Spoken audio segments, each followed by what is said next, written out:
నమస్కారం అందరికీ. మీకు తెలుసా?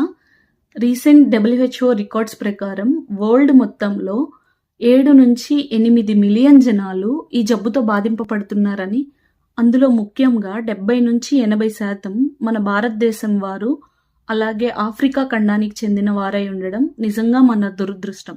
దీన్నే సికిల్ సెల్ ఎనీమియా అంటాం. సికిల్ సెల్ ఎనీమియా అంటే జన్యుపరమైనటువంటి ఒక రక్త సమస్య.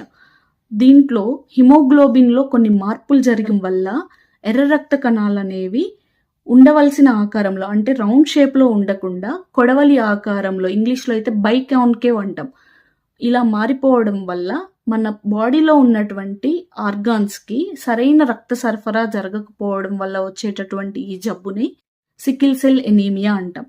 సికిల్ సెల్ ఎనీమియా అనేది 2 రకాలు. ఒకటి sickle cell trait, 2 sickle cell disease. Sickle cell trait ఉన్న వారిలో మనం ఎక్కువ నష్టాన్ని అయితే చూడం, కానీ వాళ్ళ సికిల్ సెల్ డిసీజ్లో ఉన్న వాళ్ళు మాత్రం చాలా ఇబ్బందులు ఫేస్ చేస్తారు. వీళ్ళ లైఫ్ స్పాన్ అనేది కూడా షార్టెన్ అవుతుంది.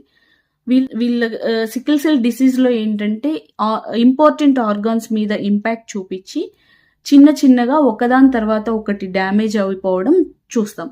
ఈ సికిల్ సెల్ ఎనీమియా ఉన్నటువంటి, ఈ జబ్బుతో బాధపడుతున్నటువంటి వాళ్ళు ఎప్పుడు ఏ సిమ్టమ్తో ఎండ్ అవుతారు, ఎప్పుడు ఏ సిచ్యువేషన్లో ఎండ్ అవుతారు అనేది మనము ప్రిడిక్ట్ చేయలేమన్నమాట. సో ఈ సికిల్ సెల్ ఎనీమియా అనేది మరి మనం ఎలా కనుక్కోవచ్చు అని అంటే, దీని సిమ్టమ్స్ వచ్చేటప్పటికి ఎక్కువ కొంచెం పని చేసినా కూడా ఊరికే అలిసిపోవడము, ఛాతిలో నొప్పిగా అనిపించడము, కాళ్ళు నొప్పులు పుట్టడం, ఎముకలు నొప్పులు పుట్టడం, అలాగే మొహము, కాళ్ళు వాయడము, అరికాళ్ళు అరిచేతులు వాయడము, పేల్గా వచ్చేయడం, ఈ సిమ్టమ్స్ అన్నీ దీంట్లో చూస్తాం.